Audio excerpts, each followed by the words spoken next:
नमस्कार, आप देख रहे हैं प्रार्थना हो स्वीकार। मैं हूं आपके साथ रेखा। मकर संक्रांति वो दिन जब सूर्य की उपासना और दान का कई गुना फल मिलता है।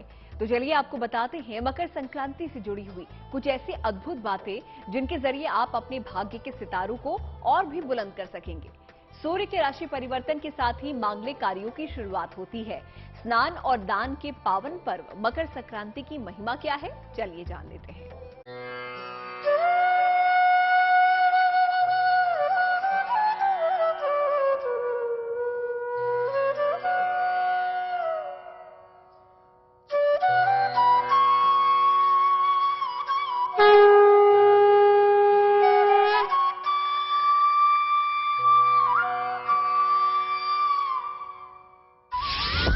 साक्षात देव सूर्य कर रहे हैं राशि परिवर्तन।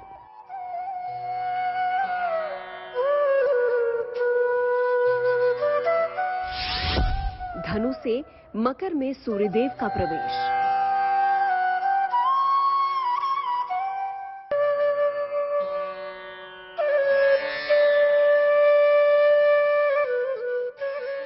मकर संक्रांति यानी खिचड़ी का पर्व प्रकृति में और जीवन शैली में एक नए बदलाव का संकेत है। वैसे तो ये त्योहार हर साल 14 जनवरी को मनाया जाता है, लेकिन इस बार मकर संक्रांति का पर्व 15 जनवरी को मनाया जाएगा।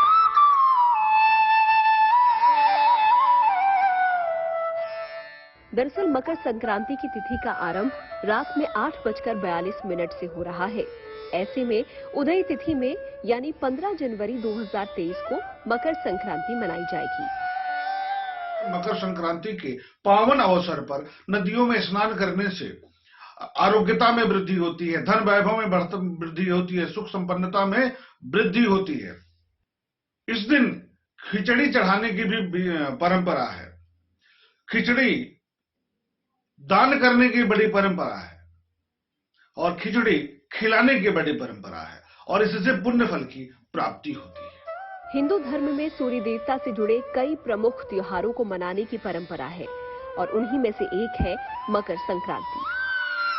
शास्त्रों में मकर संक्रांति के दिन स्नान, ध्यान और दान का विशेष महत्व बताया गया है। पुराणों में मकर संक्रांति को देवताओं का दिन बताया गया है। मान्यता है कि इस दिन किया गया दान 100 गुना होकर वापस लौटता है। सबसे पहली बात तो खिचड़ी का दान करिए। दूसरी, ऊनी कंबल, ऊनी वस्त्र, जूता, छाता, तिल, गुड़, इनका दान करना श्रेष्ठ फल प्रदायक माना गया है। शनि का से संबंधित वस्तुओं का दान करना श्रेष्ठ फल प्रदायक माना गया है। सूर्य से संबंधित वस्तुओं का दान करना श्रेष्ठ फल प्रदायक माना गया है। इस दिन विशेष रूप से तिल, काला तिल, तिलवा, चावल, उड़द, इन सब का दान की विशेष महत्ता है। खिचड़ी का दान का विशेष महत्ता है। कंबल दान की विशेष महत्ता है। स्नान, पवित्र नदियों में स्नान, पवित्र संगम में स्नान, आदित्य हृदय स्तोत्र का पाठ, विष्णु सहस्त्र नाम स्तोत्र का पाठ, ओम भगवते वासुदेवाय नमः इस महामंत्र का जप से विशेष लाभ की प्राप्ति होती। मकर संक्रांति के दिन सूर्य के गोचर से जहां खरमास खत्म हो जाएगा, वहीं वसंत ऋतु के आगमन का भी संकेत मिलता है। पौराणिक मान्यता है कि मकर संक्रांति के दिन गंगा स्नान करने से जीवन के सारे पाप कट जाते हैं।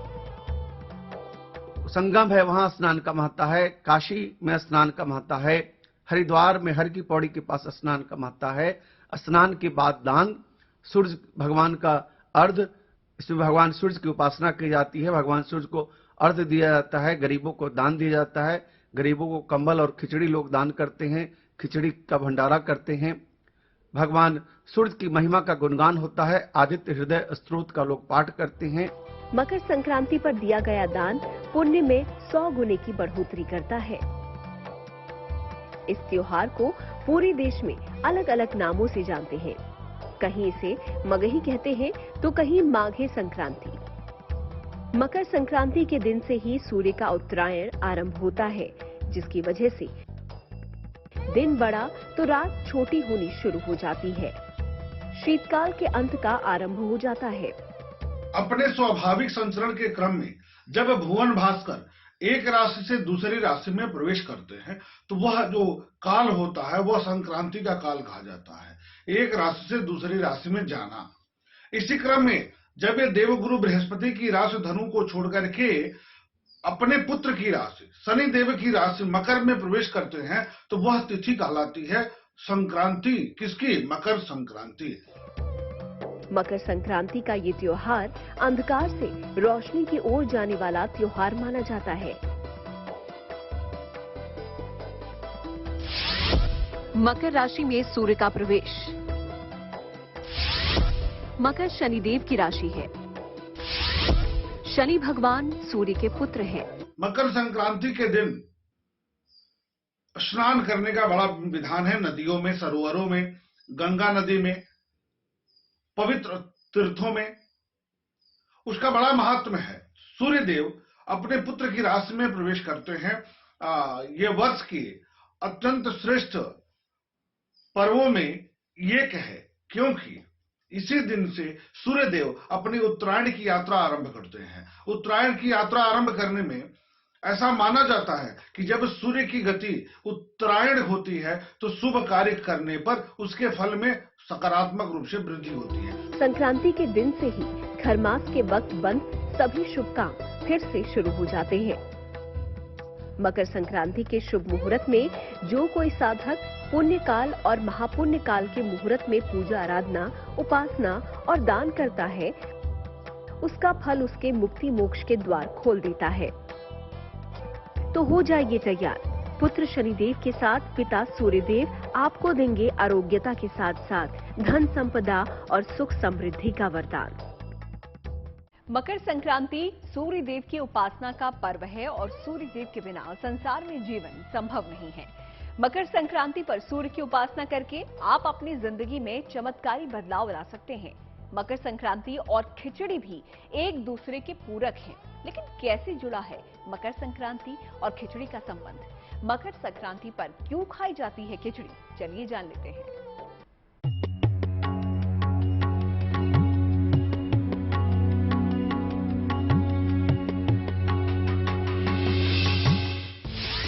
प्रकृति उपासना का पावन पर्व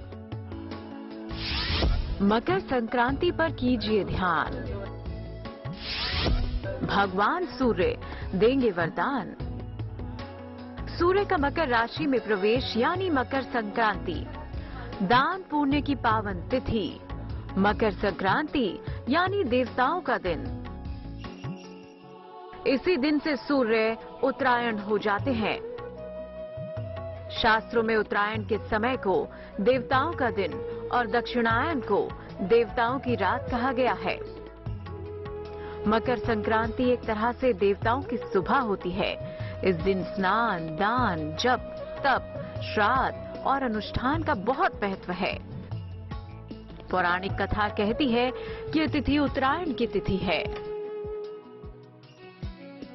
महाभारत काल में भीष्म पितामह ने अपनी देह त्यागने के लिए मकर संक्रांति का ही चयन किया था।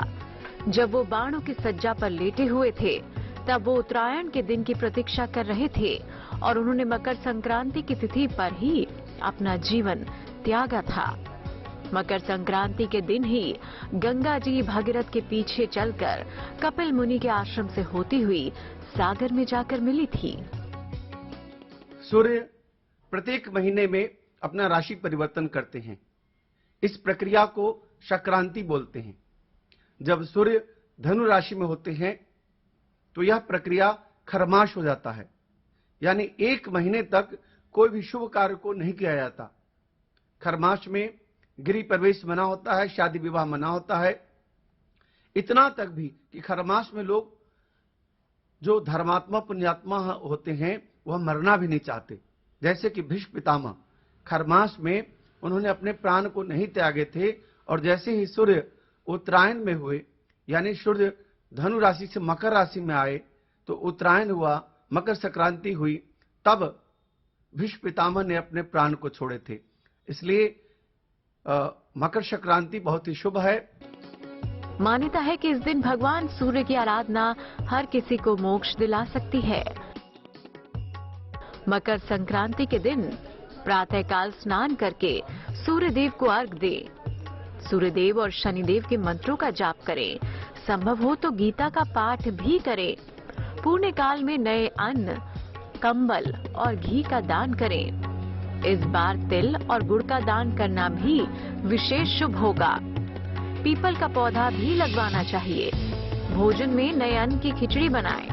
भोजन भगवान को समर्पित करके प्रसाद रूप में ग्रहण करें। गौदान करना अति आवश्यक होता है। गौदान करने से अगले जन्म में, ऐसी मान्यता है कि अगले जन्म में शुभताओं में वृद्धि होती है, पुण्य फल की प्राप्ति होती है। तो अवश्य दान करना चाहिए। यह बहुत शुभ अवसर है जब आप अपने जन्म कुंडली में दोनों ग्रहों से संबंधित नकारात्मक प्रभावों को दूर कर सकते हैं। खुशी और समृद्धि के प्रतीक मकर संक्रांति के दिन पुण्य काल में दान, स्नान, तर्पण शुभ माना जाता है। ज्योतिष के जानकार इस तिथि पर खिचड़ी के दान को ग्रहों की शांति से जोड़कर देखते हैं। मकर संक्रांति पर गुड़, घी, नमक और तिल के अलावा काली उड़द की दाल और चावल का दान भी विशेष माना गया है। कहा जाता है कि मकर संक्रांति पर सूर्यदेव अपने पुत्र शनि के घर जाते हैं। ज्योतिष में उड़द की दाल को शनि से संबंधित माना गया है। ऐसे में उड़द की दाल की खिचड़ी खाने से शनिदेव और सूर्यदेव दोनों की कृपा प्राप्त होती है। इसके अलावा चावल को चंद्रमा का कारक, नमक को शुक्र का, हल्दी को गुरु बृहस्पति का, हरी सब्जियों को बुध का कारक माना गया है। वहीं खिचड़ी की गर्मी से इसका संबंध मंगल से जुड़ता है। स्नान के बाद सूर्य भगवान को अर्घ्य देना, इसके बाद दान करना, दान में अन्न दान हो, खिचड़ी दान हो, उस दिन की प्रक्रिया को खिचड़ी भी कहा जाता है। दही चूड़ा को दान करना, तिल को दान करना, काले वस्त्र को दान करना, भोजन को दान करना, गरीबों अपंगों को कंबल का दान करना विशेष महिमा और विशेष लाभ यश की प्राप्ति कराता है। इस तरह मकर संक्रांति पर खिचड़ी खाने से कुंडली में करीब सभी ग्रहों की स्थिति बेहतर होती है। कहा जाता है कि मकर संक्रांति पर खिचड़ी बनाने की प्रथा बाबा गोरखनाथ के समय से शुरू हुई थी।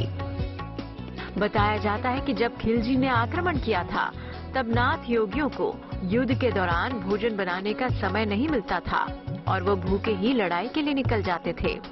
उस समय बाबा गोरखनाथ ने दाल, चावल और सब्जियों को एक साथ पकाने की सलाह दी थी। ये झटपट तैयार हो जाती थी। इससे योगियों का पेट भी भर जाता था और ये काफी पौष्टिक भी होती थी। बाबा गोरखनाथ ने इस व्यंजन का नाम खिचड़ी रखा।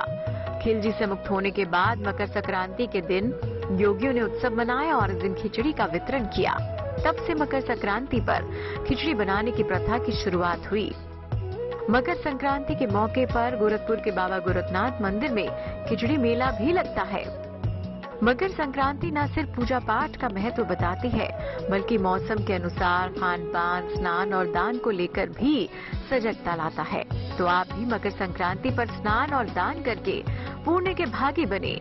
आगे हम आपको बताएंगे कि मकर संक्रांति पर किन वस्तुओं के दान से क्या लाभ होगा। तो प्रार्थना हो स्वीकार में आज हमने आपको मकर संक्रांति से जुड़ी हुई कुछ अहम जानकारियां दी। इसी के साथ आज का हमारा सफर यहीं पर समाप्त होता है, लेकिन फिर होगी आपसे मुलाकात अच्छी खबरों के लिए। आप देखते रहिए GNT यानी गुड न्यूज टुडे।